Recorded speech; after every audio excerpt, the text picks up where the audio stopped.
Iya. Benar-benar Maha Kuasa. Baik, Jadi tiga orang lagi. siapa Tuhan yang Allah, mengatur sudah tempat-tempat Tuhan, terbit? Sebentar. Terus tiba-tiba kami. Siapa Tuhan yang mengatur tempat-tempat terbit di dalam iman Islam? Dalam Siapa? iman Islam. Iya, siapa? Ya, saya tidak tahu ya. Saya bisa jawab.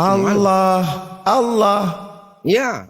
Dari mana Kenapa? dalilnya? Ya, La ilaha illallah, itu dalilnya. Bukan, pertanyaan saya begini. Dia kan yang Ya sudah, saya paham.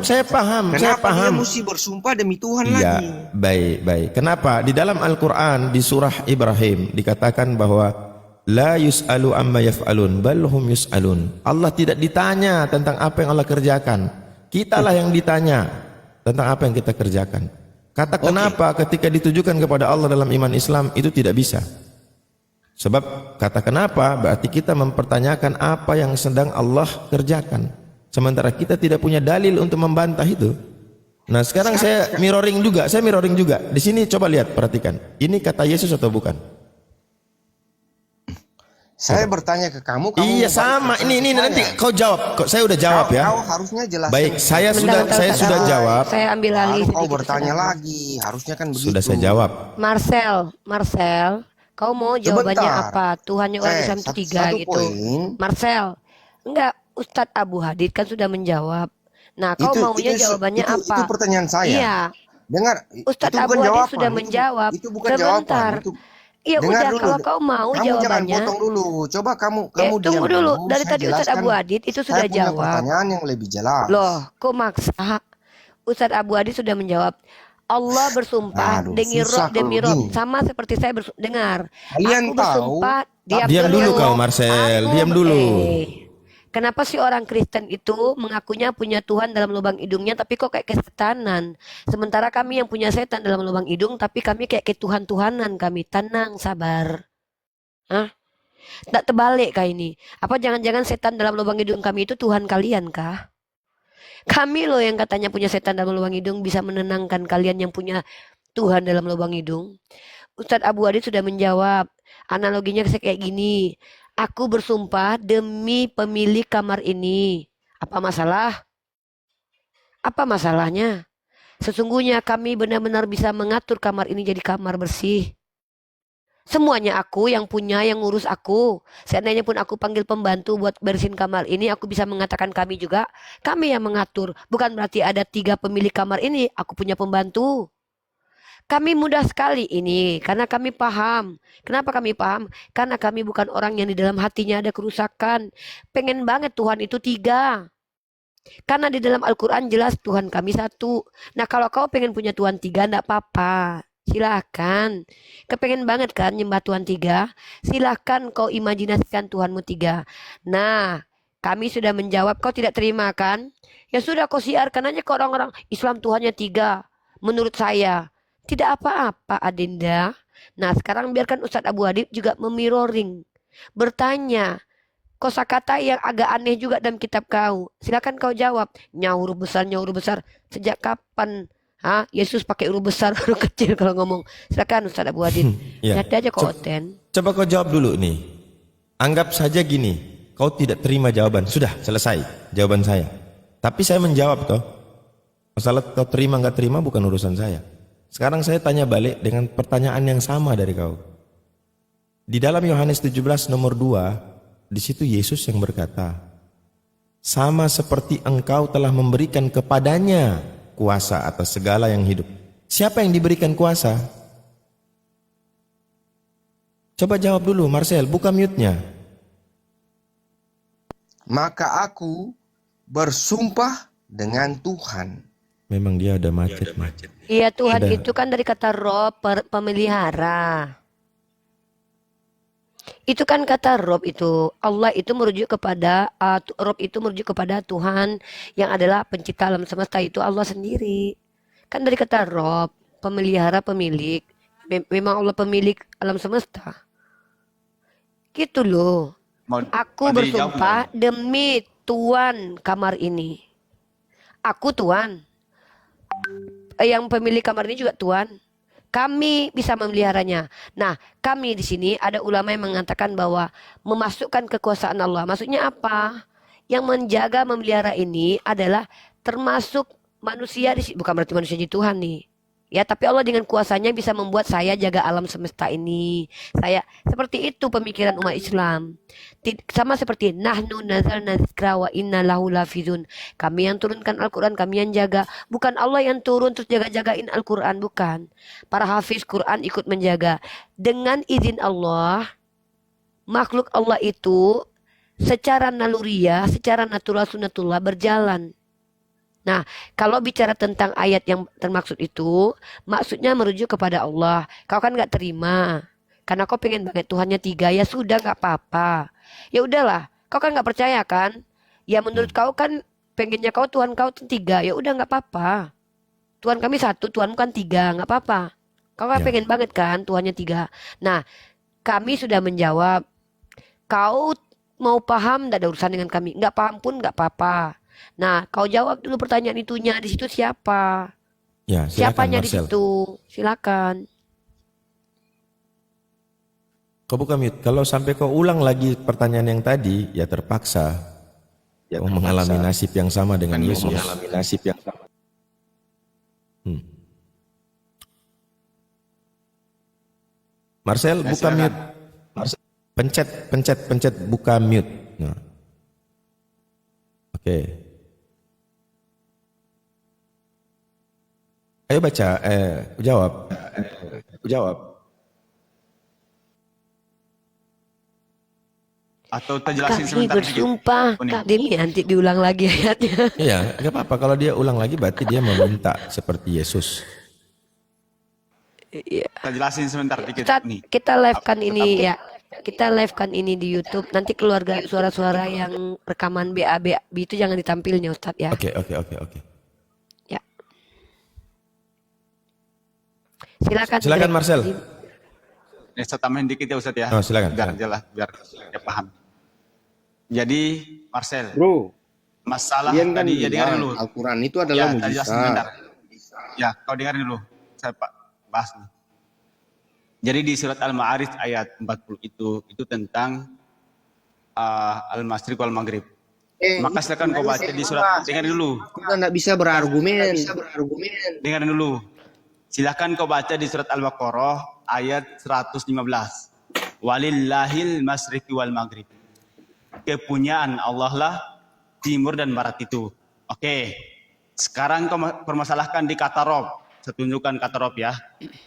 Kau permasalahkan di kata Rob tadi kan. Saya tunjukkan di masalah kata Rob. Oke. Kata Rob. Saya tunjukkan ya. Ini kan bahasa Arab. Saya permasalahkan dia apa? Tuhan. Ya. Tuhan itu kan dari kata Oke, roh. Oke, kita tunjukkan ya biar kau paham. Apa sih Jangan arti kata Rob menurut itu? saya lah. Iya, maka kau Iya, dengar tapi dulu, kau orang paham lagi dulu. jelasin. Ampun. Coba dengar ya. Bentar. Silakan. Masih iklan dulu. Sabar. Tutup. Oke. Bentar ya. Silakan, saya dengar. Oke. Oke. Ini lihat ya. Ini kata Rob ini nih.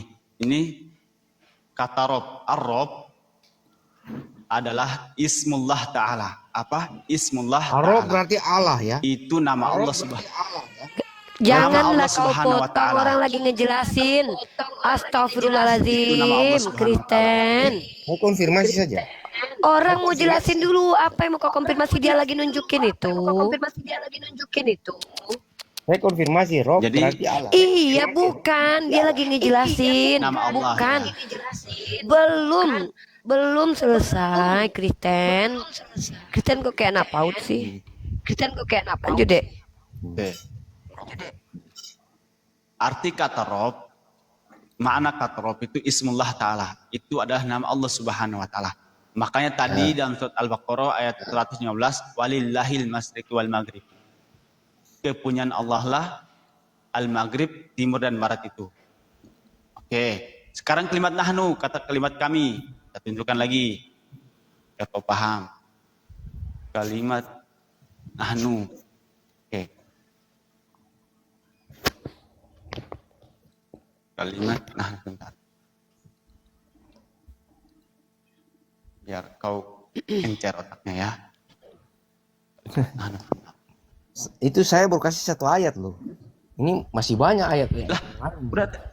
Iya, Nggak- kami kan menjawab di nggak sini. takut. Mau kau kasih 10 ayat, 100 ayat kasih di sini nanti ya, Dek. Kami jawab nanti semua ya, Oke, Dek. ini. Nggak apa-apa, Dek. Tadi kan kau bilang kau pakai kalimat nahnu ya. Nah, ini kalimat nahnu. Ini nahnu nih. Nahnu ini artinya kami. Dengar ya. Ini kau baca nih, kau baca. Mata kau dipakai. Domirun yu'abbiru bil isnan. Ya Domir kalau yang Arab saya diungkapkan nggak ngerti lah. Makanya Iya. diajarin karena kau nggak ngerti, Dek. Ya Allah, Kristen, kok kayak gini banget kualitasnya. Baca aja terjemahannya. Iya, itu nggak ada urusannya sama kamu. Orang juga yang nonton pengen dapat ilmu. Kami baca, kami jelaskan, Kristen. Aduh, Kristen di pantesan kalian Kristen ya. Ilmu kalian rendahkan. Terjemahannya kan. Iya, kok ngatur-ngatur? Udahlah dapat ilmu di sini ngatur-ngatur bapak guru lagi kok Oten. Nggak boleh Gratis lagi nggak di sopan sini. gitu Oten. Berarti kalian punya terjemahan itu enggak beres semua ya? Beres, tapi kami ingin dapat ilmu Makanya karena kami kalau menghargai bahasa beres, aslinya. baca terjemahannya aja. Iya, Supaya saya tapi kami ngerti lagi juga. jelaskan bahasa Arab. Masa bahasa Arab dijelasin pakai terjemahan? Kan diterjemahkan abis dijelasin kan nggak pakai bahasa Arab semua. Masa telinganya budek? Lanjut. Poinnya begini, kalian Poinnya itu kau mendengarkan Kristen karena kau di sini adalah tamu yang ingin belajar.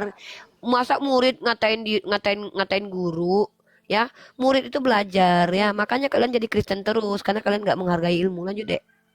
Untuk yang lain, Dek, kita nggak prioritaskan dia, kita prioritaskan Betul. yang nonton aja.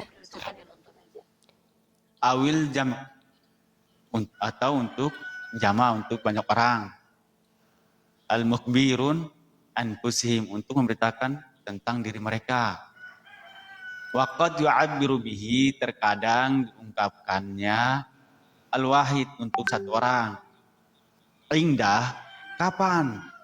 Yaitu ketika iradah, yaitu ketika dia ingin at-ta'zim untuk memuliakan atau mengagungkan dirinya.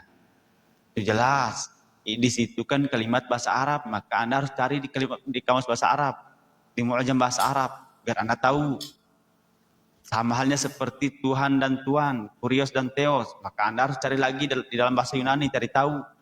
Begitu cara belajarnya, bro. Biar Sudah. pintar. Lanjut. Sudah, Marcel. Sekarang saya mau bertanya tentang tadi Yohanes 17 nomor 2. Ayo. Jelaskan dulu itunya itu ke siapa itunya?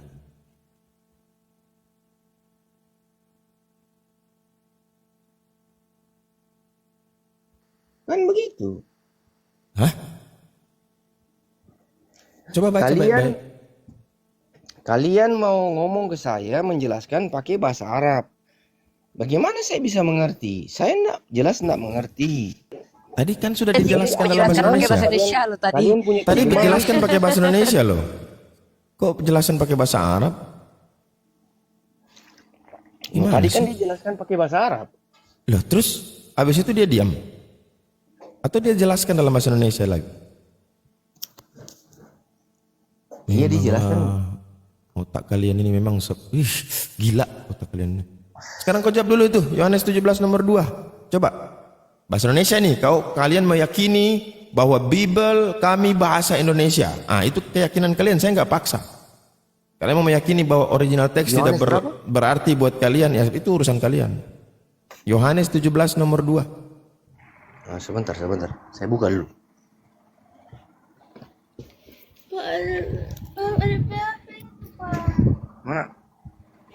Mana mau punya? Ada Alkitab situ nak? Mana papinya? Lama kali, tunjukin aja lah ini. Tunggu sebentar dulu. Saya handphonenya cuma satu soalnya.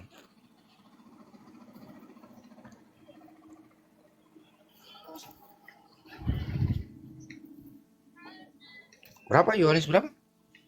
17 nomor 2.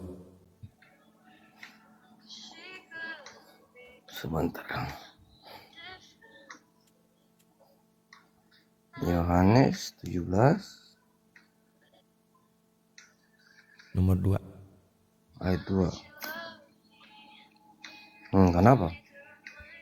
Ya bacalah. Baca dulu. Sama seperti engkau telah memberikan kepadanya kuasa atas segala yang hidup, demikian pula ia akan memberikan hidup yang kekal kepada semua yang telah engkau berikan kepadanya. Oke. Ini perkataan siapa? Ini perkataan Yesus. Oke. Terus Yesus berbicara kepadanya ini siapa? Kok kaget? Kok kau kaget? Sebentar. Kok kau kaget? Sama seperti engkau telah memberikan kuasa kepadanya. Kepadanya siapanya itu?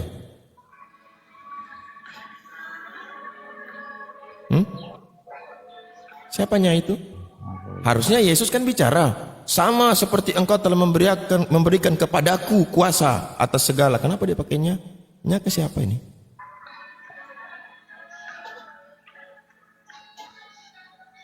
Ya kepada Yesus lah. Loh, kok bisa? Ini Ustaz. Kok bisa? Dia kan yang bicara. Pakai katanya. Saya Berarti ini menghubungkan bukan kamu ke dia. Facebook, ke WhatsApp, dan Instagram juga. Kan bahasa Indonesia. Ini bahasa Indonesia Sama loh. seperti engkau, dengar dulu. Sama seperti engkau telah memberikan kepadanya. Kepadanya. Nya ini siapa? Nya itu kan besar tuh. Kamu lihat. Iya, nya siapa? Nya itu Yesus. Ya. Loh, dari mana? Dari mana Yesus? Orang Yesus yang bicara? Dia ngomong untuk dirinya sendiri. Oh, nggak boleh, nggak boleh. Sama dengan kau pertanyakan tadi. Gimana kamu bilang nggak Loh, bisa? kau tadi Muhammad mempertanyakan. ngomong untuk dirinya nggak bisa. Kau tadi Jadi mempertanyakan nggak surah sah. Al-Ma'arij. Dengarkan dulu. Kau mempertanyakan siapa Tuhan, siapa kami, siapa aku. Kan gitu kau tanya. Giliran saya tanya balik dengan hal yang sama. Terus kau bilang, ya itu dia berbicara untuk dirinya. Kenapa penjelasan saya tadi kau tak terima? Kenapa kau tak terima? Terus kau bilang, ya kepada Yesus. Kenapa? Ya memang begitu. Kok begitu jawabannya? Baiklah. Karena memang orang ini tidak bisa diskusi. Bagaimana kalau kita baca Matius 26 nomor 67, ya? Matius 26 nomor 67. Oke, kita baca. Lalu mereka meludahi mukanya dan meninjunya, maka kita akan ludahi dia. Dah. Lanjut Uni, lanjut.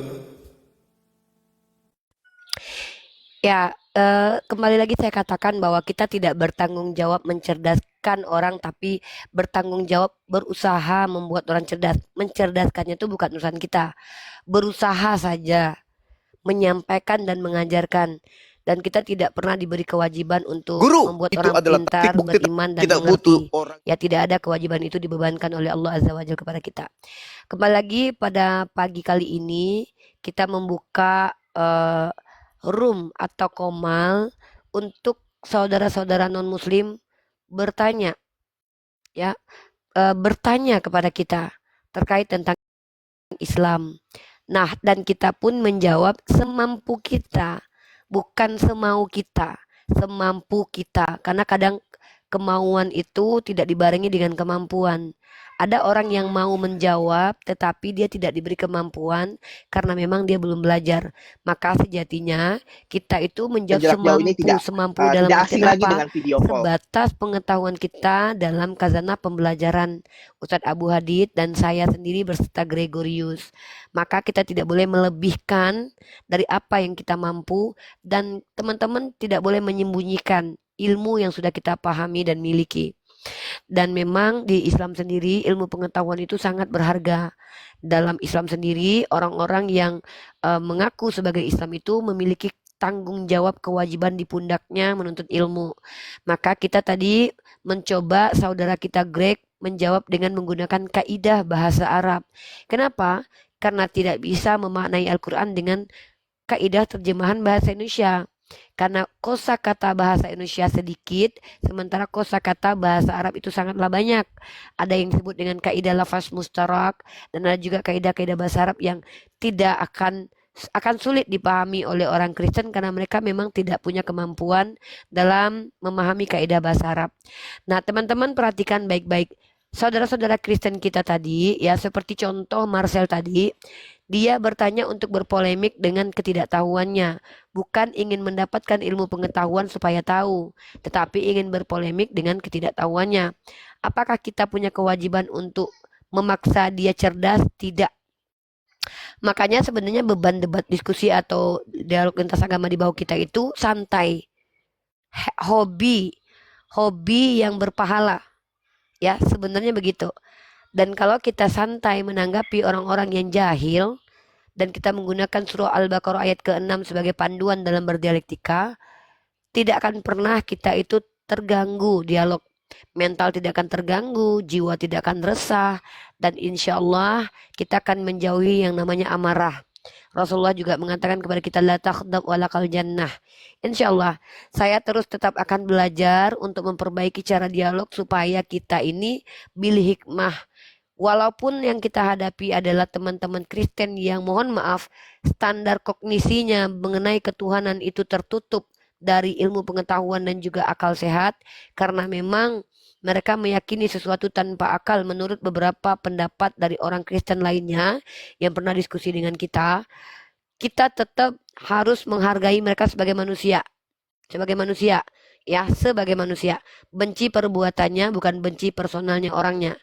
Karena kita tahu mereka adalah umat yang sangat perlu dikasihani. Hidup tidak memiliki akal sehat dalam ketuhanan, merasa masuk surga tanpa diajarkan berbuat baik, tapi mereka adalah orang yang dalam kehidupan dunia sebenarnya adalah orang yang resah, tidak tenang sebenarnya, dan juga matinya pun kekal di dalam api neraka. Sebenarnya kita kasihan sama mereka, ya. Jadi kalau kita bisa mengingat Al-Quran menyampaikan bahwa khatamallahu ala qulubihim, hati mereka terkunci karena mereka memilih, lalu Allah kuncikan hati mereka, maka tidak ada beban dalam dialog lintas agama. Insya Allah kalau kita ingat ayat-ayat Allah tentang kaum kafir, maka dialog lintas agama ini akan membuat kita justru bersyukur menjadi seorang muslimin karena memiliki kepahaman dan mudah memahami diksi-diksi di Al-Quran. Saudara Kristen saja, jangankan diksi bahasa Arab, bahasa langit, bahasa Indonesia aja mereka nggak bisa. Bedain Tuhan sama manusia aja nggak bisa. Coba tanya, apa beda Tuhan sama manusia? Mereka nggak mampu menjelaskan. Di awal mereka jelaskan, lalu mereka ingkari. Atau kita tanya, apa beda bebek sama ayam? Nggak akan bisa mereka mendefinisikan itu. Kenapa? Karena kemampuan kognisinya ketika bicara tentang ketuhanan itu sangatlah rendah. Akibat apa? Doktrin yang menumpuk dan menebal di dalam otaknya. Jadi seperti itu ya. Dan kita, Ustadz Abu Hadid, saya, Greg, harusnya kan ini menjadi hobi berdialog ini. Harusnya menjadi hiburan juga ketika melihat oten-oten yang ya membuat kita tersenyum lah dengan cara berpikir mereka. Wallahu a'lam bishawab. Ya, seperti itu. Oke, Ustadz Abu Hadid, lanjut lagi kalau ada yang mau dinaikin, Greg, silakan. Saya sedikit tambahin. Baik, tadi Silakan. Uni sampaikan bahwa kita harus memiliki ilmu sesuai dengan kemampuan masing-masing. Imam Bukhari dalam bukunya disebut kitab Babul Ilmu Qabla Al-Qawli Wal Amal. Jadi berilmu sebelum berbicara, sebelum berbuat. Maaf nih, saya tekan Ya, tadi nih. Oh ya, bentar ya, Oke. bentar. Saya sedikit nih. Sabar ya. Sabar. Lanjut, Ustaz. Jadi dalam Al-Quran disebutkan la takfu ma laysa laka bihi ilm. Inna sam'a wal basar wal fu'ada kullu ulaika kana anhu mas'ula. Jangan kau mengikuti sesuatu yang kau tidak memiliki ilmu di dalamnya. Maka peranan ilmu ini sangat penting dalam Islam. Para ulama mengatakan jika engkau menghendaki dunia maka berilmu. Jika engkau menghendaki akhirat maka berilmu. Nah, itu ilmu. Kemudian cara penyampaian. Al-aslu fi da'wati qawlan layyinah. Hukum asal dari dakwah adalah dengan kalimat yang lembut, kalimat yang santun, qaulan layyinah. Baik, coba kita lihat karakter Nabi Muhammad dengan karakter salah seorang sahabat Nabi, Umar bin Khattab. Apakah Umar bin Khattab sedang menantang Nabi SAW dengan ayat atau dengan pemahaman tadi? Bahwa al-aslu fid da'wati qaulan layyinah? Tidak. Hikmah itu bukanlah lemah lembut. Hikmah itu ada dalam ketegasan. Ada dalam ketegasan, itu hikmah. Bukan berarti kita ngomong pelan-pelan gitu. Itu karakter. Itu karakter orang. Ya, Nabi Muhammad SAW begitu lembut. Apa orang mendengar? Tidak. Sekarang Umar bin Khattab begitu kasar. Apakah orang menolak? Tidak, orang mendengar perkataan dia. Nah, jadi kita akan melihat siapa lawan kita. Kalau dia santun, dia baik, kami jauh lebih santun daripada itu. Itu qaulan layyinah. Tapi ketika dia menampakkan kebencian dengan membuat kalimat-kalimat, maka kami di sini bukan kasar, kami tegas. Membantah dengan mirroring aja, nggak perlu kita pakai dalil kita untuk mirroring aja. Jadi saya sudah berulang kali katakan teman-teman Kristen, lain kali kalau mau bertanya ke Islam, berdiri depan kaca, berdiri di situ, buat pertanyaan itu lalu pikir apakah pertanyaan ini ada pada saya atau tidak. Kalau ada, jangan kau bertanya ke Islam. Kayak contoh tadi kan, akhirnya apa? Yang di bagian dia benarkan, padahal sama. Justru kita menjelaskan tadi, dia bantah. Nah, inilah ketidakkonsistenan Kristen. Maka Allah telah menjelaskan karakteristik mereka dalam Al-Quran. Mereka suka mengambil perjanjian lalu mereka lupakan sebagian perjanjian yang lain. Sama ketika mereka menuhankan Yesus dari Bible, mereka mengambil satu dalil, mereka tutup mata dari dalil yang lain. Kalau Islam nggak boleh. Karena ayat dalam Al-Quran itu saling menjelaskan satu sama lain, dan tidak boleh kita mengingkari satu ayat dalam Al-Quran. Kalau mereka boleh. Nah, bagaimana caranya supaya tidak terkesan mereka menolak? Di situ akal mereka tertutup. Ya, dia juga nabi, dia juga utusan, dia juga Mesias, dia juga Tuhan, supaya terkesan campur semua kan. Padahal yang nabi ada, utusan ada, Mesias ada. Nah, Tuhannya nggak ada. Dia mau coba masukkan ke situ, menyelundupkan supaya orang itu terpengaruh. Itulah kelicikan mereka sejak awal kelicikan mereka itu.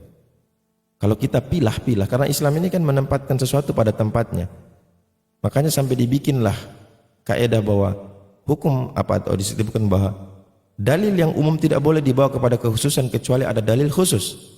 Dalil yang khusus tidak boleh dibawa kepada keumuman kecuali ada dalil yang umum. Ini menunjukkan bahwa Islam menempatkan sesuatu pada tempatnya. Pada tempatnya, nggak boleh campur-campur, nggak boleh gabung-gabung. Nah, inilah yang dipakai oleh mereka dalil ketika ditanyakan, di dalam Islam boleh menggauli binatang. Loh, sesuatu yang tidak ada hukum kok dihukumi? Sesuatu yang tidak ada hukum kok dihukumi? Kan lucu. Jadi teman-teman Kristen, kalian ini memang dalam taraf diskusi untuk mempertanggungjawabkan keimananmu berdasarkan sumber masing-masing, kalian itu lemah. Karena doktrin kalian itu menyelisih Bible yang kalian yakini sebagai kitab. Kalian pungkiri, kalian tutup mata dengan itu. Yang kalian ikut adalah doktrin. Itu loh. Lanjut Uni. Ya, dan surah Al-Ma'arij ini sering sekali menjadi pertanyaan kepada kita umat Islam dari saudara-saudara kita yang beragama Kristiani. Dan pertanyaan ini sudah berulang-ulang kali kita menjawabnya. Sudah berulang-ulang kali. Nah, padahal kita paham betul ya bahwa di Islam itu ada yang namanya sandaran ayat Muhammad yang jelas. Bahkan kalau saya tanpa belajar pun ayat ini, bahkan tanpa tafsiran pun kita paham maksudnya. Bisa menjadi ayat Muhammad. Maksudnya ini sangat jelas sekali. Cuman kecenderungan mereka ingin menyekutukan Tuhan. Bahwa ingin memastikan di kita ada diksi yang seolah-olah mendukung, mensupport. Seperti keyakinan mereka bahwa Tuhan itu banyak. Mereka bawa ayat ini kepada kita, bisa jadi motivasinya salah satunya adalah untuk mensupport bahwa mereka itu cari remis ya ke kita. Lihat kok di kitab kamu Tuhan itu juga banyak. Sementara kami Tuhannya banyak jadi nggak apa-apa. Jadi memang kecenderungan menyembah kepada Tuhan lebih dari satu itu nampak sekali dengan mencoba membenarkan dengan membawa hal yang mereka salah pahami. Jadi bagi kita tuh seperti apa ya? Kayak ya udahlah saya kan mencuri nih. Ya itu kamu mencuri juga. Padahal orang mengambil yang punyanya sendiri misalkannya. Tuh kamu mencuri di warungmu sendiri. Itu analoginya tuh ya. Inilah cara-cara orang untuk membenarkan kesesatan mereka. Kalau kami tidak bisa membantah kamu, maka kami buat kamu sama dengan kami. Nah, ayat ini yang coba diframingkan oleh orang Kristen kepada kita untuk menunjukkan bahwa di dalam kitab kalian Tuhan itu juga banyak.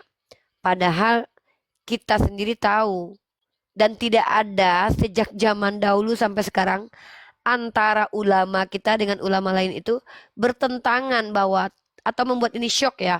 Wah, Tuhan kita kok jadi banyak. Sementara terkait tentang siapa Yesus, patriark satu dengan patriark lain berbeda. Makanya muncul konsili. Scholar Kristen satu dengan scholar Kristen lain berbeda pendapat. Artinya tentang siapa Yesus memang sudah menjadi permasalahan di internal mereka. Maka kalau permasalahan itu mencuat keluar, ya itu masalah. Tapi tentang surah Al-Ma'arij ini tidak ada satupun dari ulama yang memang memiliki ilmu pengetahuan baik internal ataupun eksternal yang menganggap ini adalah masalah. Karena bahas Al-Quran kita paham. Bukan karena kita sosok paham, tidak. Karena apa masalah ketika saya bersumpah, aku bersumpah dengan pemilik dan yang membersihkan kamar ini. Sesungguhnya kami mampu menjaga kamar ini. Saya bersumpah dengan pemilik kamar ini. Siapa ya? Saya sendiri. Yang memelihara siapa ya? Saya sendiri. Kalaupun saya punya pembantu untuk membersihkannya, saya memasukkan kuasa saya bisa bayar pembantu. Bukan berarti pembantu pemilik kamar saya. Pemilik dan pemelihara. Karena kata Rob artinya juga pemilik dan pemelihara. Kalau Allah itu disandarkan bahwa Allah adalah pemilik dan pemelihara alam semesta. What the problem? Yang bermasalah itu kognisi mereka, bukan Al-Quran kita. Ya, silakan kita jawab lagi pertanyaan-pertanyaan dari kaum non-Islam. Spesifiknya yang paling banyak bertanya adalah Kristen. Semoga apa yang kita lakukan ini, Greg, saya dan Ustadz Abu Hadid ini adalah jejak digital kami untuk nanti yaumil hisab. Kami berusaha semampu kami. Greg dengan kaidah bahasa Arab yang sudah dia pelajari, saya dengan kaidah ilmu pengetahuan Islam yang sudah saya dapatkan dalam dunia pendidikan, begitupun Ustadz Abu Hadid. Terlepas daripada itu, kami tidak akan melampaui yang tertulis yang apa kami pelajari. Karena tidak boleh umat Islam itu bicara dari sesuatu yang dia tidak pahami. Lebih baik kita katakan tidak tahu ketimbang sok tahu. Seperti kebanyakan umat Kristiani, ketika kita tunjukkan satu ayat di kitabnya, mereka belum pernah baca. Oh, itu saya bisa jelaskan. Mereka belum pernah baca padahal. Oh, saya ngerti itu. Betul ini. Padahal Serius. ayatnya baru tahu. Ini jujur ya. Pernah sama Oten perempuan ini. Saya bawakan dalil itu, dia bilang apa? Ah, itu tidak ada, itu kitab iblis. Dia ngomong gitu, itu dari kitab iblis. Kutunjukin, langsung dia jelaskan ayat itu. Padahal dia tadi bilang itu dari kitab iblis loh. Masya Allah, aku bilang memang parah. Kalau kita beda, kita baca dulu pemahamannya seperti apa, dan kita pun bermunasabah dulu. Munasabah itu kan salah satu metode menafsir, menjelaskan ayat dengan ayat. Nah, Ustadz Abu Hadid melakukan cara seperti itu tadi. Yaitu tadi Ustadz Abu Hadid mengatakan bahwa antara ayat satu dengan ayat lain digabungkan, yaitu Qul huwallahu ahad. Di situ Allah mengatakan bahwa dia adalah satu. Maka di situ Ustadz Abu Hadid menjelaskan, menggabungkan penjelasan ayat satu dengan ayat lain. Oh ya, mungkin teman-teman begini ya, di dalam Islam itu ya, saya berhak belajar kepada siapapun ya. Saya berhak menimba ilmu dari siapapun. Kalaupun ada yang bisa keberatan nih, saya memanggil Ustadz Abu Hadid dengan gelar Ustadz. Bagi saya banyak belajar dari beliau gitu. Ada beberapa jawaban-jawaban yang saya belajar. Maka kalau saya katakan di Ustadz, dia ngajarin saya. Apakah dia adalah seorang ustadz? Saya tidak tahu dia, tapi pernah saya dengarkan kalau dia pernah belajar dan mondok walaupun tidak sampai selesai, ya. Tetapi tentu yang dia sampaikan kepada saya itu terkonfirmasi ketika saya cross check begitu ya. Insya Allah. Mudah-mudahan Ustadz Abu Adid ya bisa mendalami Islam lebih dalam lagi agar kita sama-sama berilmu dalam menyampaikan. Ya begitu ya buat teman-teman yang keberatan kalau saya memanggil Ustadz Abu Adid dengan panggilan Ustadz seperti itu. Lanjut Ustadz Abu Adid. Oke. Terkait soal itu tadi, saya memang dari awal sudah tidak mau dipanggil Ustadz. Karena bagi saya Ustadz itu gelar S3. Profesor baru digelari Ustadz. Saya Oke, kalau gitu S-nya dipanggil apa, Abang? Panggil aja Abu Hadid. Bang Abu. Udah. Mau panggil botak juga tak apa. Dulu saya pernah dipanggil Ustadz sama Ustazah sama Ustadz Alwan ya. Saya bilang, Ustadz Alwan jangan panggil saya Ustazah.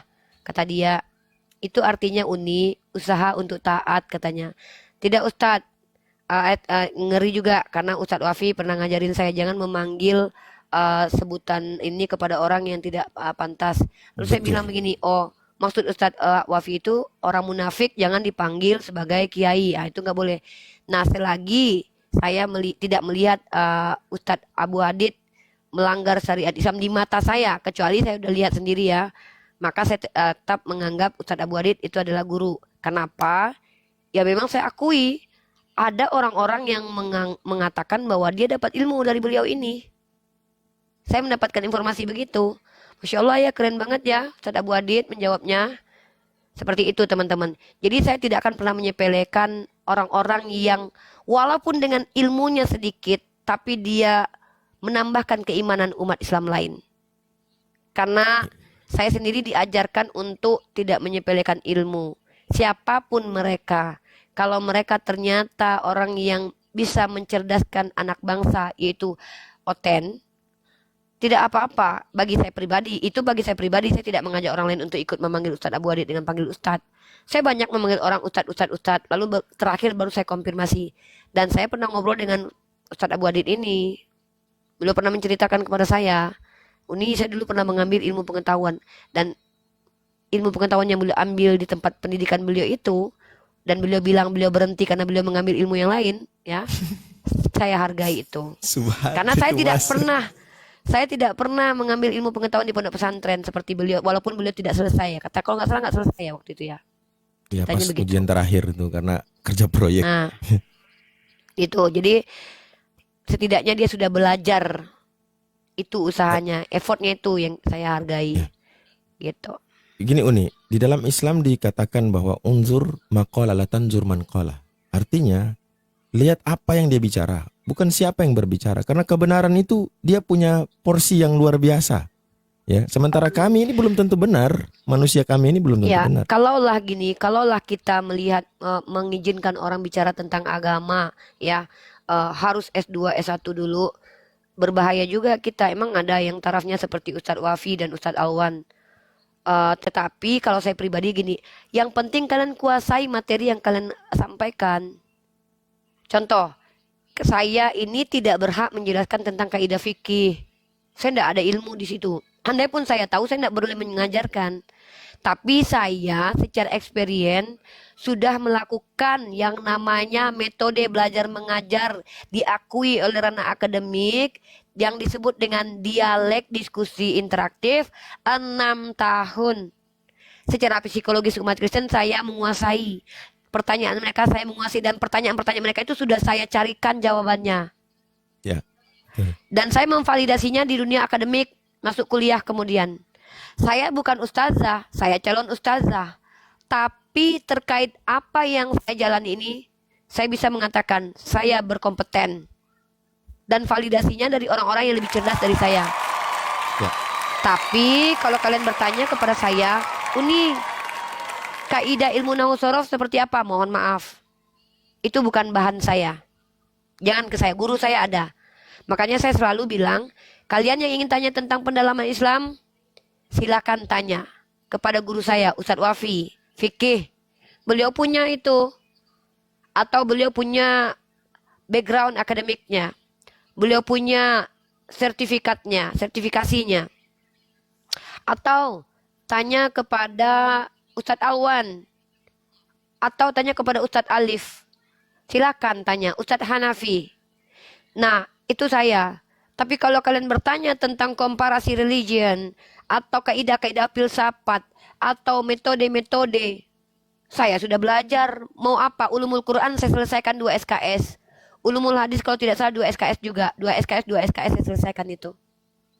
Jadi saya punya kapasitas menyampaikan kembali, bukan mengajar, tapi mendiskusikannya dengan kalian karena saya mahasiswi. Sampai kapanpun saya adalah mahasiswi. Berhak saya mempertanyakan dan menjelaskan. Dan berhak saya mengutip perkataan para ulama. Guru kita, Ustadz Kiai Idrus Romli yang juga adalah guru dari Ustadz Wafi. Beliau itu mengatakan dalam bukunya yang dihadiahkan kepada saya juga, saya terima bukunya, bahwa kalam ulama ibaratkan dalil bagi para mujtahid. Antum tidak sekolah, antum tidak pernah belajar, mendengarkan perkataan para ulama, itu saja sampaikan pun tidak apa-apa. Dakwah itu. Sampaikan, tapi jelas, jangan pelintir. Saya pernah hadir di majelis taklim Ustadz Abdul Somad. Pada waktu itu, saya duduk menjadi pendengarnya. Ustadz Abdul Somad berkata bahwa di tiang salib itu ada roh setan. Misal, saya nonton waktu itu tepatnya Selasa jam 4 sekian-sekian. Acaranya namanya Majelis Akbar menjawab pertanyaan. Itu juga dakwah. Siapa yang berkata? Ustadz Abdul Somad. Bisa mempertanggungjawabkan? Bisa, saya punya video rekamannya waktu itu. Apakah itu tidak termasuk dakwah? Dakwah. Kamu pernah kuliah? Tidak. Dari mana kamu tahu? Jujur teman-teman. Inilah kita. Saya pernah dengar ceramah Gus Baha di Masjid Istiqlal. Waktu itu saya berbaju biru. Ini namanya apa namanya? Kita mengutip kalam para ulama. Apakah boleh? Tidak masalah. Tapi nanti yang mendengarkan jangan terima langsung. Tetap di cross check ulang. Supaya tidak berkembang menjadi syubhat. Ya, supaya tidak berkembang menjadi fitnah. Bukankah Allah sudah mudahkan dengan kita teknologi? Oh, saya punya rekamannya nih. Saya ada nih Gus Baha lagi ngomong, saya videokan. Seperti itu ya. Dulu saya, kenapa penting bagi kita itu kredibilitas teman-teman? Penting sekali. Karena dengan adanya kredibilitas kita mempertanggungjawabkan apa yang kita ucapkan. Saya meminta kepada dosen saya kirimkan beberapa video. Bagaimana menurut mereka? Rektor saya menonton, dekan saya melihat, kaprodi saya melihat. Maka apa yang saya sampaikan di sini diperhatikan oleh MUI. Ustadz saya, Gus Wafi, Ustadz Alwan, Ustadz saya, Ustadz Hanafi. Beliau pun tidak mungkin Ustadz satu lagi yang sering koreksi saya itu. Abdul Malik. Beliau juga sering memperhatikan Uni begini-begini. Mereka memperhatikan. Jadi tidak bisa bicara sembarangan sebagai Uni Rifa ini ya. Jadi teman-teman, sekali lagi saya katakan bahwa mari kita berjuang dengan cara menjawab sesuai kemampuan yang pernah kita pelajari. Setidaknya kita menguasai apa yang kita ucapkan. Silakan lanjut Ustadz Abu Adid dan Greg, naikkan lagi yang mau bertanya. Ya, saya mau ke toilet dulu bentar. Baik, saya mau sampaikan dulu ada salah seorang ulama bernama Al-Imam Muhammad bin Idris Asy-Syafi'i yang kita kenal dengan Imam Syafi'i. Beliau ketika ingin mengikuti majelisnya Imam Malik, umur beliau masih sangat belia, sangat kecil. Dan kebiasaan orang-orang di sana ketika ingin belajar di satu tempat, kita mesti punya modal. Nah, di dalam pondok diterapkan minimal punya hafalan 2 juz. Itu modal tuh. Atau 3 juz. Nah, begitu juga diterapkan. Ketika Imam Syafi'i ditanya, apa yang kau punya? Karena waktu itu Imam Syafi'i salah mendengar hari kapan kajian kan. Dia datang sehari sebelumnya. Sementara dulu orang kalau udah sampai ke situ nggak balik lagi, nggak ada kendaraan kan gitu. Akhirnya semalaman dia tunggu di depan pintu rumah Imam Malik sambil dia bacakan atau dia hafalkan kitabnya Imam Malik, kitab Al-Muwatta, Kitab Al-Muwatta itu berisi hadis-hadis dan juga beberapa penyampaian-penyampaian. Nah, besoknya Imam Malik berkata kepada seorang yang di dalam rumah, coba lihat ada orang di depan. Ternyata itu Imam Syafi'i. Lalu dia berkata kepada Imam Malik, saya akan belajar ke majelis Anda. Ditanya sama Imam Malik, apa yang kau punya? Saya telah menghafal. Saya telah menguasai kitab Al-Muwatta. Lalu datanglah ke majelis, diketawain sama para murid-murid Imam Malik yang lain. Apa jawab Imam Malik? Jangan kalian ketawakan dia. Bisa jadi besok dia menertawakan kalian. Nah, itu satu. Kemudian dalam Islam ini secara umum, kita itu ya disuruh, diperintah, fas'alu ahla dzikrin kuntum la ta'lamun. Maka bertanyalah kepada orang yang tahu, yang berilmu kalau kamu tak tahu. Jangan sok tahu. Nah, dalam sebuah hadis Nabi mengatakan, may yuridillahu bihi khairan yufaqihu fid din. Siapa yang Allah kehendaki kebaikan buat orang itu, Allah akan pahamkan dia agama ini. Dengan cara banyak. Dengan cara bertanya bisa. Dengan cara belajar secara kompetitif bisa. Jadi ilmu dalam Islam itu tidak sebatas di bangku sekolah. Tidak terbatas dengan harus punya gelar akademik, enggak. Tetapi bagaimana apa yang diucapkan itu bisa dipertanggungjawabkan menurut apa? Bukan menurut lembaga, bukan. Menurut Al-Quran, menurut hadis. Menurut Rasul Sallallahu Alaihi Wasallam. Nah, tapi kalau yang Uni sampaikan tadi benar, dalam kajian-kajian akademik memang di situ barometernya, diukur dari situ. Jadi untuk agama Islam kita diperintahkan tulabul ilmu faridatu ala kulli muslim. Menuntut ilmu adalah kewajiban bagi seluruhnya, tua, muda, besar, kecil, tak mengenal usia, tidak mengenal status kau siapa, gitu. Ini bicara Islam, ya. Tapi adapun ketika engkau ingin mempelajari secara mendalam, tentu harus ada tahapan proses. Kita nggak bisa langsung baca Al-Quran kalau kita nggak tahu huruf hijaiyah, alif, ba, ta, sa, dan itu kita pelajari di awal. Berarti ini tahapan awal nih untuk mempelajari. Ini saya cerita sedikit mengenai saya. Dulu saya itu sering ikut kajian-kajian, tapi saya tak paham. Lalu saya berpikir, gimana saya memulai ini? Dari mana saya memulai? Apakah langsung duduk? Dan itu kebingungan terbesar kepada saya karena dasarnya belum ada, tapi udah langsung lompat kepada matan atau isi. Nah, jadi pelan-pelan kan. Nah, disitulah Allah memudahkan kita ketika ingin mendalami ilmu Allah dengan niat ikhlas satu. Jangan belajar supaya dibilang pintar, jangan belajar supaya dianggap orang ini menguasai, enggak, jangan.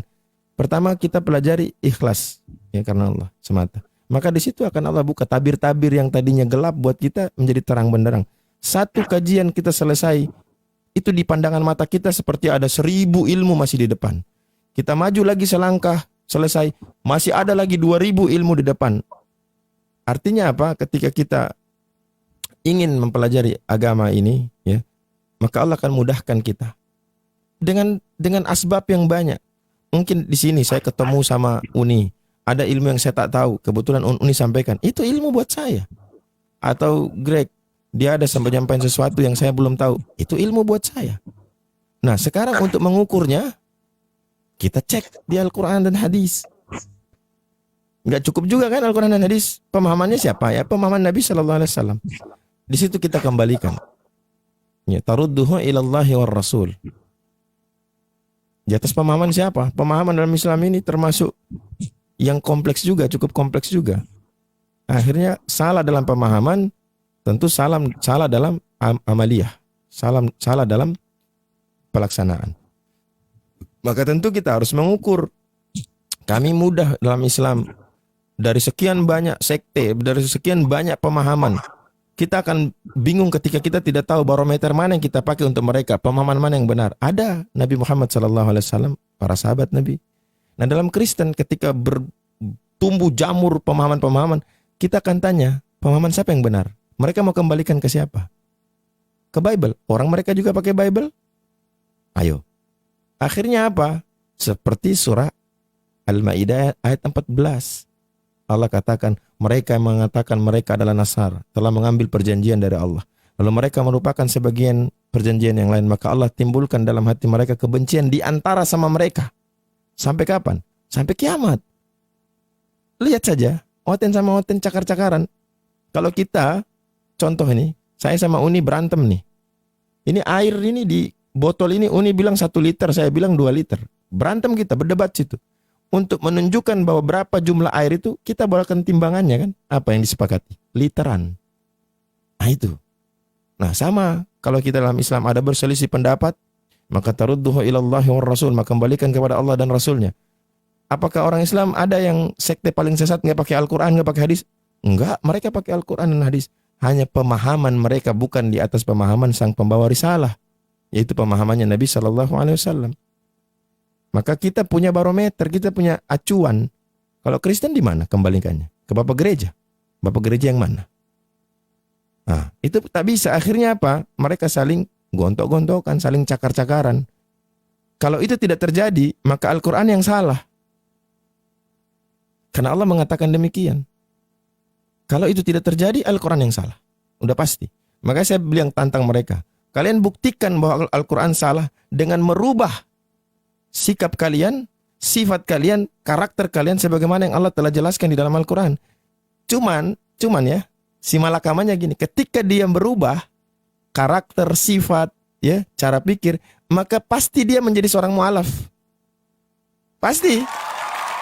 Dia akan tinggalkan ajaran itu. Coba, mereka ingin membuktikan bahwa Al-Quran itu salah. Yang terjadi.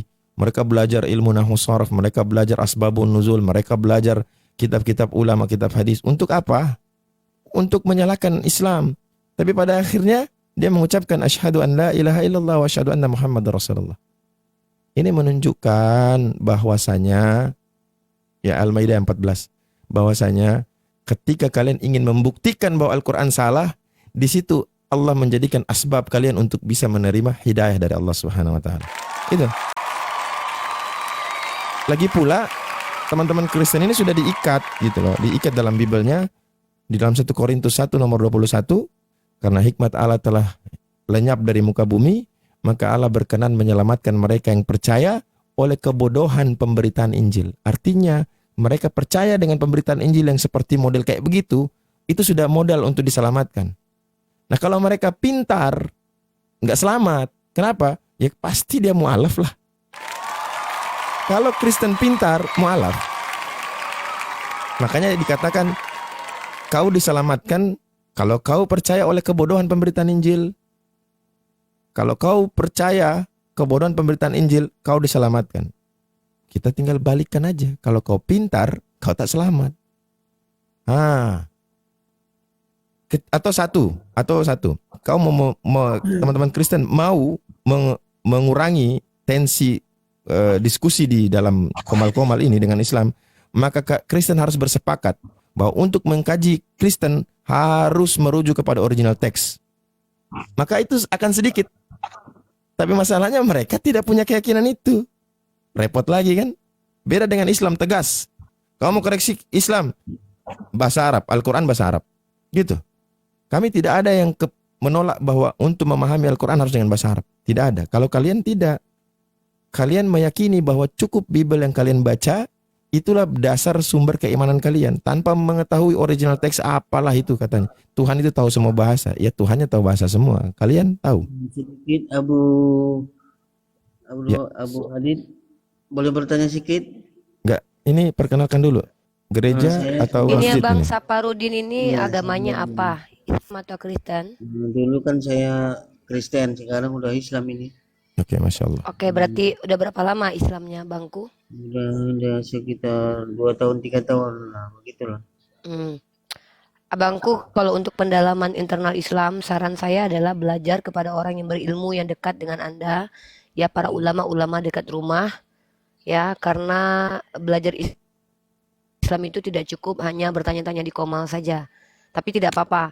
Pertanyaan Anda silakan ajukan, tapi kami tidak boleh menjawab apa yang bukan menjadi kapasitas kami ya. Iya. Silakan. Pertanyaan saya kan, apalah yang kita tuntut kepada Allah Subhanahu wa taala. Menuntut kepada Allah. Maksudnya begini. Apa yang Anda tuntut? Ada enggak hak manusia untuk menuntut kepada Allah Subhanahu wa taala? Hak menuntut kepada Allah. Memangnya mau menuntut apa Anda kepada Allah? Karena begini, di kitab itu kan tertulis apa Bukan. Anda kok kayak orang Kristen ditanya apa, jawabannya jadi begini. Anda kan bertanya, adakah hak kita menuntut kepada Allah? ya, Pertanyaan saya memang Anda mau menuntut apa? karena kan janji Allah Subhanahu wa taala itu benar. Jadi apa yang Terus yang Anda mau tuntut apa? Hah? Itu Yang mau tadi. Anda tuntut apa? Apa? Maksudnya boleh kita mengidam-idamkan surga, maksudnya begitu. Boleh? Menginginkan. Ya. Menginginkan itu tidak masalah. Menginginkan itu tidak masalah. Menginginkan kebaikan seperti surga apa salahnya? Tapi menuntut dengan menginginkan itu diksinya beda. Menuntut itu diksinya itu merujuk kepada sesuatu yang hak milik Anda yang Anda terzolimi mungkin. Lalu Anda tuntut kemudian, oh itu punya saya kok jadinya ke sana gitu. Kalau menginginkan itu sesuatu yang belum milik Anda. Anda berharap itu menjadi milik Anda begitu kan? Dan gini, Jadi umpama yang kita kan kata sudah beribadah. maksudnya apa? Ya, Gimana? maksudnya kita udah beribadah. Ini cerita baik. Hmm. Jangan dulu. Kita kan sudah beribadah. Tapi belum mendapatkan Kita, belum mendapatkan apa yang diinginkan gitu. iya, apa yang kita tuntut sama Tuhan. Maksudnya Kenapa harus menuntut Tuhan, Bang? Dilakukan saja perintah Allah. Perkara surga dan neraka itu kan yang dijanjikan. Masa Anda harus tahu sekarang punya tiket dulu ke surga dan neraka sekarang? itu kan janji Allah itu kan barang siapa beriman Betul. oleh surga kan. Iya, betul. Terus lakukan saja apa yang Allah perintahkan. Berimanlah dan beramal baiklah seperti yang diperintahkan dalam Al-Quran surah Al-Baqarah. Ya, kita ini diperintahkan beriman dan beramal soleh. Gaya ibu apa yang ibu tuntut sama Tuhan nggak ada? Apa yang harus saya tuntut kepada Allah? Justru saya malu kepada Allah. Allah telah membackup hidup saya. Saya Umpama diizinkan ibu lah, punya lisan. Ibu udah mengerjakan, tiba-tiba masuk neraka. Itu tidak ada urusannya sama abang. Saya tidak perlu menceritakan apa yang saya lakukan kepada abang. Saya berusaha aja semampu saya. Apa yang saya tuntut Allah? Allah sudah izinkan saya menjadi seorang muslimah aja, itu adalah nikmat yang tidak mampu digantikan dengan apapun. Apa yang harus saya tuntut kepada Allah? Oh, nggak ada ibu tuntut. Enggak ada lah. Apa yang harus saya tuntut? Justru saya malu kepada Allah. Saya sudah diberikan kaki yang sehat, tangan yang sehat, tapi saya belum maksimal menjadi seorang muslimah dan berdakwah. Saya belum maksimal menguasai ilmu yang harus saya kuasai. Seharusnya saya malu ini kepada Allah. Agama saya Islam, Al-Quran saya bahasa Arab, tapi saya belum fasih berbahasa Arab dan menguasai kaidah bahasa Arab. Tapi kan Kenapa Allah saya harus menuntut berjanji kepada barang siapa beriman dan Iya, beramal, surga bagiannya kan. iya terus. Anda Itu- sudah beriman dan itu beramal soleh. Model ada tuntutan kita apa nggak ada? Kan Allah yang berjanji. Itu bukan tuntutan, tapi itu janji Allah. Anda lakukan itu sudah belum? Sudah lakukan itu?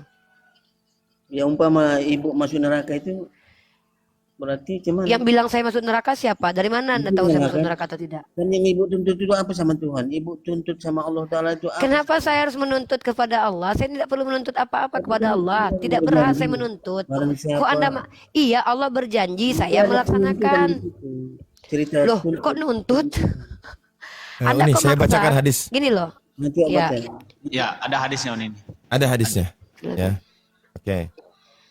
Ada. Ya Mu'adz, Ini. atadri ma haqqallahi 'alal 'ibad wa ma haqqal 'ibad 'ala Allah? Qultu Allah wa rasuluhu a'lam. Qala haqqallahi 'alal 'ibad an ya'buduhu wa la yushriku bihi syai'an. Wa haqqul 'ibad 'ala Allah an la yu'adziba man la yushriku bihi syai'an. Qultu ya Rasulullah afala abashirun nas? Qala la tubashirhum fayattakilu. Wahai Mu'az, tahukah engkau apa hak Allah yang wajib dipenuhi oleh para hamba-hambanya? Dan apa hak para hamba yang pasti dipenuhi oleh Allah? Muaz menjawab, Allah dan Rasulnya lebih mengetahui. Lalu Nabi SAW mengatakan bahwa hak Allah yang wajib dipenuhi oleh para hambanya ialah mereka hanya beribadah kepada Allah dan tidak mempersekutukannya dengan sesuatu apapun. Sedangkan hak para hamba yang pasti dipenuhi Allah ialah sesungguhnya Allah tidak akan menyiksa orang yang tidak mempersekutukannya dengan sesuatu apapun. Itu. Kita bicara hak Allah dan hak hamba. Hadis sahih diriwayatkan oleh Imam Muslim, Imam Bukhari, dari Imam Ahmad, Abu Dawud, At-Tirmizi, An-Nasai, Ibnu Majah, dan lain sebagainya. Udah, itu ada hadisnya. Udah paham ya Saparudin ya? Nah, itu baru jelas dia. Ada Ya, alhamdulillah kalau sudah paham ya. karena harus ada dalil ini. Ya Oh kan? iya dong, Islam itu harus ada dalil. Makanya ketika kamu bicara tuh harus ada dalil. Bahkan bertanya pun harus ada dalil. Kalau nggak ada dalil kan? Ya, betul. Itu baru Betul, Islam itu agama dalil. Tidak boleh tidak berdalil. Bahkan bertanya pun harus ada dalil. Itu Islam. Ya, seperti itu ya Saparudin ya. Sudah paham Saparudin? Alhamdulillah sudah dijelaskan. Oke, terima kasih. Saya akan naikkan yang lain yang bertanya. Kalau ada Greg? Oke, terima kasih Saparudin. Semoga kamu mengerti bagaimana Islam itu diajarkan. Kamu mengerti bagaimana tuntutan Islam itu. Jalankan apa yang menjadi kewajibanmu, maka kau pasti diberikan hakmu oleh Allah. Ya, Saparudin ya, katanya kan mu'alaf ya. Ya. Makanya belajarlah Islam itu lebih mendalam. Jangankan kamu, saya yang dari kecil aja sudah Islam. Saya saja masih belajar sampai detik ini. Jangan sombong, jangan merendahkan ilmu pengetahuan. Sedangkan saya saja yang dari kecil Islam, MTSN saya lalui, aliyah saya lalui, akademik pun saya lalui, autodidak kepada ulama-ulama pun saya lalui. Masih banyak yang harus saya dalami tentang Islam. Maka Anda yang baru saja bersyahadat beberapa tahun ini, belajarlah. Saya tidak perlu ngetes Anda seperti tuntutan para netizen. Buat apa saya ngetes Anda ya? Tidak Semoga perlu saya istiqomah, memberikan saudaraku. tes. Semoga istiqomah, semoga Amin, amin. mendapatkan ilmu Terus pengetahuan yang mendalam. Ya, terus belajar. Begitu ya Saparudin ya. Iya. Ada lagi pertanyaannya Saparudin? Nggak ada lagi. Oke, terima kasih. Oke, kita turunkan. Oke, buat teman-teman Kristen berbeda metode kita bersama itu antara kalian dan kami itu beda ya teman-teman Kristen. Kami diperintahkan untuk takkilun, tadabur, dan tafakur. Tadabur mengamati, observasi. Takkilun menggunakan fungsi-fungsi otak, yaitu daya berpikir yang disebut dengan akal. Tafakur merenungkan, mencari hikmah dari apa yang telah kami pelajari. Sungguh berbeda jalanmu dan jalan kami. Kalian klaim mengaku Roh Kudus, punya Roh Kudus, lalu menjelaskan ayat yang bahkan kalian belum pernah baca. Kami tidak boleh seperti itu. Seandainya pun kami paham, itu untuk kami sendiri. Ketika kami akan mengajarkan, kami harus mengerti dengan apa yang kami ucapkan dulu. Karena seorang guru itu wajib mengerti dengan diksi-diksi yang dia ucapkan. Tidak boleh orang itu mengajar sementara dia tidak ngerti dengan apa yang dia ucapkan. Maka dalam Islam itu ada beberapa macam ilmu namanya. Jangankan tentang memaknai Al-Quran saja ya, dalam membaca Al-Quran saja pun kami ada ilmunya yang disebut dengan ilmu tajwid. Kami harus tahu makharijul hurufnya. Jangankan memahami loh ya, jangankan memaknai loh ya. Mengeluarkan Al-Quran dari lisan kami saja ada kaidah ilmunya. Apa yang disebut dengan ilmu tajwid. Bahkan nadomnya saja pun kami ada sanatnya itu. Iramanya seperti apa yang kami ikuti agar tidak salah kaprah. Panjang pendeknya pun kami harus kuasai. Makanya tidak segampang itu kami mengajarkan kepada kalian. Kami wajib mengeluarkan bahasa aslinya. Kenapa?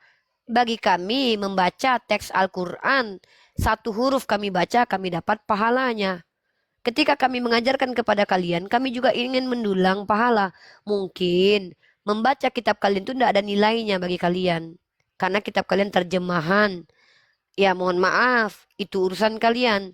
Tapi ketika kami menjelaskan kepada kalian menggunakan kaidah bahasa Al-Quran, Jangan hentikan kami, jangan intervensi kami. Kalian tidak paham, nanti kami jelaskan pakai bahasa Indonesia. Ya, kawan-kawan Kristen, kami paham kalian tidak ada adab. Kami paham kalian tidak ada akal. Kami paham kalian tidak ada ilmu. Tapi kami tidak bisa maklumi kalau kalian tidak bawa Roh Kudus ya. Pneumahagios atau Holy Ghost itu ya. Tolong bawa Holy Ghost-nya ketika di komal kami. Kami butuh kalian punya Holy Ghost. Kenapa? Kami saja yang punya setan dalam lubang hidung dalam lubang hidung kami bisa tenang menghadapi kalian. Masa kalian yang katanya ada Tuhan dalam lubang hidungnya bisa tantrum? Apa jangan-jangan setan yang di lubang hidung kami adalah Tuhan kalian? Begitu ya. Saya mau tanya, Holy Ghost itu bahasa Indonesianya apa? Hantu suci. Ih, kok hantu suci gimana sih? Bukan hantu belau ya? Hantu belau boleh juga. Karena kan memang dari kata pneumahagios. Pneuma. Assalamualaikum. Waalaikumsalam warahmatullahi wabarakatuh. Sal, jangan kayak gitu Sal. Nanti fitnah banyak. Gak boleh kayak gitu. Kalau Ruach HaKodes apa nih? Ruach HaKodes itu bahasa Ibrani. Padanannya kata Ruhul Kudus. Padanannya seperti itu. Ya kan bahasa Yunani. Ya. Bukankah namanya hantu itu suatu keburukan? Kok ada ya suci? Ya di Kristen itu Paulus aja yang jadi penjahat besar aja langsung disucikan. Jadi di Kristen ini metodenya itu kotoran dicuci. Kalau kita kan yang terkena kotoran yang dicuci. Misalnya gini nih, aku ternodai dengan kotoran, maka aku mensucikan badanku. Kalau di Kristen itu ya kotorannya yang dicuci. Emang bisa penjahatnya bersih? itu yang disuci. Nggak bisa, tapi bisa di Kristen. Makanya Paulus itu yang adalah manusia. Iya, itu dasarnya ada. Paulus itu kan pohon buruk. Padahal tidak bisa berbuah baik. Ya kalau Tuhannya yang pilih ya bisa aja kata mereka. Padahal Yesus sendiri yang bilang tidak mungkin pohon buruk berbuah baik. Tapi ternyata pohon buruk jadi berbuah baik. Agak lain memang. Berarti saya dapat ilmu lagi nih. Kalau subhat mereka dalam Islam, kok jin masuk Islam? Jin masuk Islam. Nah, ini hantu bisa suci ya? Yes. Pneuma. Oke. Gitu. Sip. Lanjut. Di mereka malaikat bisa jadi hantu ya. Di agama Hantu? Kristen malaikat bisa jadi setan ya. Setan bisa jadi Tuhan. Wow. Kenapa? Dalam kitab Korintus bahkan iblis pun bisa menyamar jadi terang. Loh, dalilnya ada kata Paulus. Aduh, aku turun dulu, ganti akun dulu ya, Dek. Uni ya, Dek. Akun besar ini, Dek. Oke. Iya, siap-siap nih. Robert. Kita ngomong dulu, Mi. Robert. Ayo. Ya. Iya. Selamat pagi. Selamat pagi. Oke. Saya mau tanya nih, modal diskusi apa ya? Apa tuh? Modal dalam berdiskusi apa? Ya, modal dalam berdiskusi apa? Modal dalam berdiskusi. Pengetahuan. Sama apa lagi? Sama apa lagi? Oke. Berarti dalam berdiskusi modal pengetahuan dan data. Oke? Bawa doktrin nggak? Iya. Bawa doktrin nggak?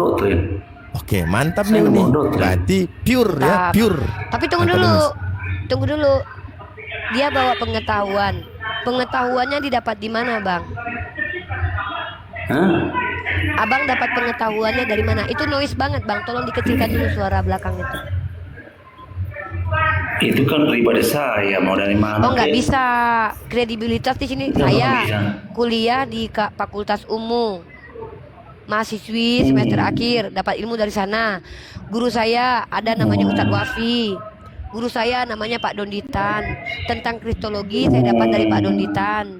Tentang ilmu-ilmu lain saya dapat Ustadz Wafi. Ustadz Alwan juga memberikan ilmu ke saya. Ustadz Anafi juga. Saya hanya berkesan aja tadi. Bukan. Kalau abang kan mau Bang, dengar dulu nih, kok ngatur saya. Di Komal ini orang Kristen awam bertanya saja, kami yang ngajarin. Orang Kristen yang berilmu boleh diskusi. Karena gini Bang, masa kami capek-capek belajar bayar, tiba-tiba abang yang gak belajar mendebat kami. Hargailah ilmu pengetahuan ya. Tolong ya. Kalau abang tidak pernah belajar, abang tanya aja. Bertanya tentang Kristen sama saya bisa. Bertanya tentang Islam saya bisa. bertanya. Silakan. Boleh. Pertanyaan saya tadi, situ siapa namanya? Ripa ngomong masalah keburukan Paulus. Iya. Apalah keburukan dan kebaikan yang bisa dibandingkan dengan Muhammad? Oh, nggak bisa dibandingkan, Bang. Itu seperti membandingkan tai Ya kan dengan keburukan. berlian. Bang, itu Keburukan sama. kan Bang, gitu. itu hina. Nabi saya jadi hina. Masa tai sama berlian mau dibandingkan? Paulus itu umpama tai bagi saya. Nabi Muhammad seperti berlian. Paulus itu pembunuh, penganiaya jemaat. Ketika dia mengaku-ngaku bertemu Tuhan, tidak ada bukti dan saksi bahwa yang ditemuinya itu adalah Tuhan. Kenapa? Oh, Karena ada dia mengaku-ngaku. tertulis. Bentar dulu, saya lagi ngomong. Ada tertulis. Ini nih Nanti malasnya. lupa. Ini Enta lupa. Bang, kenapa saya mengatakan Paulus itu ibarat tai bagi saya? Karena Paulus saya mengatakan Taurat tai. Hanya orang yang kotoran lah, mulut kotor lah, yang mengatakan firman Tuhannya orang Bani Israel sebagai kotoran. Hanya Paulus yang mampu lakukan itu. Paulus setelah mengaku menjadi rasul, dia mengatakan bahwa Taurat itu skubalon. Bayangkan Bang, bagaimana manusia ini berani-beraninya mengatakan firman kepada Bani Israel. Saya aja nggak berani loh mengatakan kitab yang kalian pegang itu tai loh. Kitab kalian yang bercampur itu aja, saya sebagai muslimah, tidak berani katakan itu tai. Karena dilarang Nabi saya bilang begitu. Tapi Paulus mengatakan Taurat itu skubalon. Kotoran. Ya. Aduh, dibatasi lagi, Dek. Ini turun lagi ya, Dek ya. Agak santai kita kali ini mungkin ngobrolnya ya. Iya, siap. Aku jawab ya. Malah pergi. Paulus sebelum dia menjadi pilihan Ini Bang. rasul, saya menjawab. Kayaknya dia nge-report Ustaz. Iya. Dia itu mengakui dirinya sendiri. Sementara yang disebut dengan rasul atau utusan harus ada yang bersaksi tentang mereka. Siapa yang bersaksi tentang mereka? Ya yang mengutusnya. Ada nggak kesaksian Yesus bahwa Yesus mengutus Paulus? Nggak ada. Kalau Yesus diutus ada kesaksian. Kan Yesus yang berkata, Bapa yang mengutus aku, dialah yang bersaksi tentang aku. Nabi Muhammad sebagai rasul juga mengatakan demikian. Di dalam Al-Quran Allah menyampaikan bahwasanya Nabi SAW itu diangkat sebagai rasul dan cukuplah Allah menjadi saksi. Nah, tugas para rasul ini adalah menyampaikan apa yang dikatakan oleh sang pengutus. Nah, sementara kalau Paulus, antara pengajaran Yesus dengan pengajaran Paulus berbeda. Lalu siapa yang mengutus Paulus? Mengangkat dia sebagai rasul, siapa? Pastinya bukan Yesus. Nah, lucunya lagi kalau kita baca di Bible, Yesus waktu, kalau ini menurut tertulis, ketemu Paulus tidak menyampaikan risalah yang harus disampaikan oleh Paulus, hanya curhat di situ. Saulus, kenapa engkau menganiaya aku? Apakah cuman itu pesan Tuhan kepada sang rasul katanya? Enggak mungkin dong. Justru Ananias lah yang harus dijadi, karena dapat perintah dia di situ. Kalau mau berbicara mengenai kata rasul itu ya. Nah, jadi beda ya Uni ya. Beda. Jadi mohon maaf ya teman-teman ya. Perkataan saya ini adalah pribadi saya yang mengatakan perbandingan antara Paulus dengan Nabi Muhammad seperti membandingkan tai dan berlian. Mohon maaf ini agak keras ya. Saya tidak terima Nabi saya yang ada seorang rasul dibandingkan dengan orang yang ngaku-ngaku sebagai rasul yang mengatakan bahwa Taurat itu adalah kotoran. Nah ini nih ya, Nabi saya aja, Allah saya saja berfirman bahwa Taurat itu adalah petunjuk, cahaya. Nah perhatikan ini, dalam Filipi pasal ketiga nomor 8, malahan segala sesuatu kuanggap rugi karena pengenalan akan Kristus Yesus Tuhanku, lebih mulia daripada semuanya. Oleh karena dialah aku telah melepaskan semuanya itu dan menganggapnya sampah. Kalian tahu ini bicara tentang Taurat. Paulus mengatakan Taurat itu S-A-M-P-A-H, sampah. Dan kalian tahu kata sampah itu kata apa? Nih. Ya. Nih. Skubalon. Tokai. Dia mengatakan bahwa Taurat adalah skubalon. Tokai. Nih. Tinja. Hanya dia yang mampu menghina Tauratnya orang Israel. Torah di Al-Quran itu dikatakan sebagai cahaya. Paulus bukan hanya mengutuk Yesus, Taurat yang diberikan kepada Bani Israel saja dia katakan sampah skubalon. Lalu kalian mau membandingkan manusia ini dengan nabi saya yang memuliakan Tuhan kalian, yang memuliakan orang tua Tuhan kalian, yang memuliakan kitabnya Bani Israel yang diberikan kepada Musa. Akhlaknya jangan dibandingkan. Duh, beda banget. Nabi Muhammad diharamkan makan sedekah dan zakat. Paulus malah minta tunjangan. Kok kalian mau menyamakan Paulus dengan nabi saya? Bagi saya, membandingkan Paulus dengan nabi saya sama seperti membandingkan kotoran dengan berlian. Tak terbandingkan. Maaf ya, kalian merendahkan kami tuh, merendahkan agama Islam tuh membandingkan Paulus. Paulus itu adalah manusia yang tubuhnya dikatakan bengkok kakinya, ya, dengan kepala botak menurut beberapa pakar. Nabi saya ganteng, tampan, dicintai banyak perempuan, walaupun tidak semua perempuan beliau nikahi. Ya, Paulus adalah laki-laki yang membatalkan hukum Taurat yang tidak dibatalkan Yesus. Maaf, tidak bisa hati jiwa saya menerima kalian membandingkan nabi saya dengan Paulus. Ternodai kami rasanya. Aduh, sama seperti kalian bandingkan kitab kalian dengan Al-Quran. Adu aja lah dulu dengan Bang Abu Hadid nih. Bang Abu Hadid itu kan botak, ya kan? Nah, mana gantengan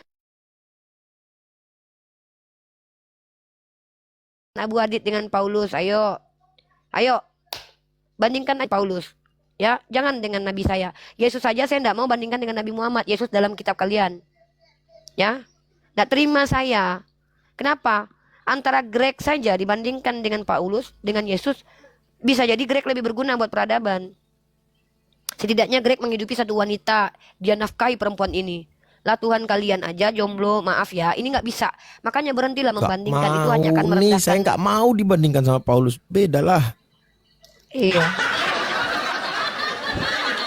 Jangan ya, jangan ya dek ya, jangan bunda nggak terima ya, nabi bunda yang mulia dibandingkan dengan Paulus yang ngaku-ngaku ketemu Yesus padahal nggak pernah ketemu Yesus ya. Bunda nggak terima, bunda tidak bisa menerima hal itu ya anak-anak bunda. Oke, mending bertanya aja ya kawan-kawan Kristen. Kalau mau membandingkan boleh, tapi ya ada jaraknya dulu ya, kastanya terlalu jauh. Harus apple to apple ya, jangan apple to Lenovo. Apple to apple, jangan apple to Xiaomi, jangan. Janganlah. Masa Mito mau dibandingkan iPhone? Iya. Nih, itu berarti merendahkan ya, merendahkan orang yang di atasnya. Iya. Sama Iya. saja kita membandingkan Mike Tyson dengan Chris John, nggak selevel. Berarti itu sedang merendahkan Mike Tyson itu sebenarnya. Iya, Gitu. janganlah. Masa kita membandingkan Bapak Jokowi dengan RT rumah kita? Janganlah. Nggak boleh ya. Hargailah. Sedangkan di buku Michael Hahart aja, itu Nabi Muhammad nomor 1 loh. Di atas Isaac Newton loh ya. Iya. Kalian. Tuhan juara 3 perunggu. Janganlah gitu. Nggak boleh ya. Nah, kalau kita mau melihat karakteristik Paulus, mari kita bahas. Oke, saya bahas nih secara psikologis. Ada istilah dalam ranah psikologis itu orang yang tadinya berbuat jahat tiba-tiba ingin empati dari orang lain, tiba-tiba dia langsung berubah drastis. Karena dalam sisi psikologi, karakter itu tidak bisa dibentuk dalam durasi sepersekian detik, guys. Tidak, karakter itu terbentuk karena adanya kebiasaan atau habit yang sudah dibiasakan. Mungkin kalian kalau mau membentuk karakter kalian harus latihan. Kalian makanya ada para psikolog itu bilang kayak umur 40 tahun tuh udah gak bisa bentuk karakter. Jadi anak-anak usia dini itu ketika mereka hidup tuh namanya pembentukan karakter. Ya. Jadi kalau kalian bilang ada orang yang tadinya jahat berbuat baik, menurut Yesus nggak mungkin. Matius pasal ke-7 ayat 18. Tidak mungkin pohon buruk berbuah baik, begitupun sebaliknya. Ya tidak mungkin. Ada karakteristik orang-orang yang tadinya jahat tiba-tiba langsung jadi baik, nggak mungkin. Nah, mari kita lihat dalam kitab kalian, Paulus pun menunjukkan indikasi bahwa dia itu memiliki karakteristik yang sangat buruk bagi seorang nabi atau rasul. Pertama, dia butuh sekali validasi ya. Bahkan dia merendahkan orang yang lebih dulu dari dia tuh, tidak menghargai ulama dia. Dia mengatakan Kayapas itu munafik.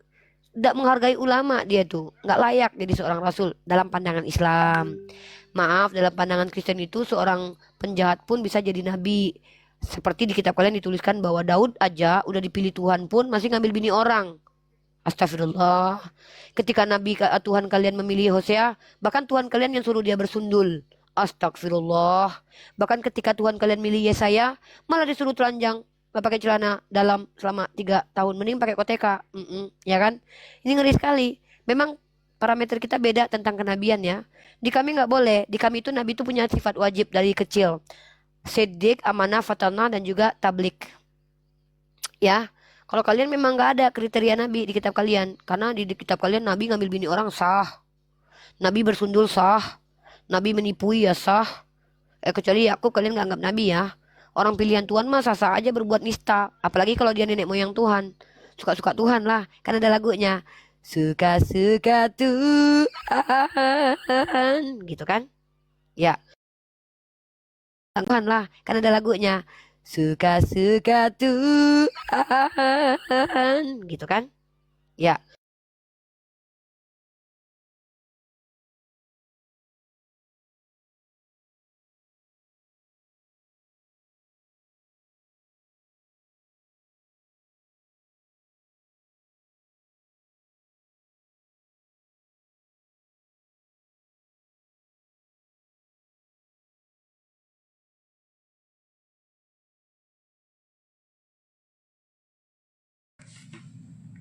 Dari Jawa Tengah, Kak. Dikirim dari Jawa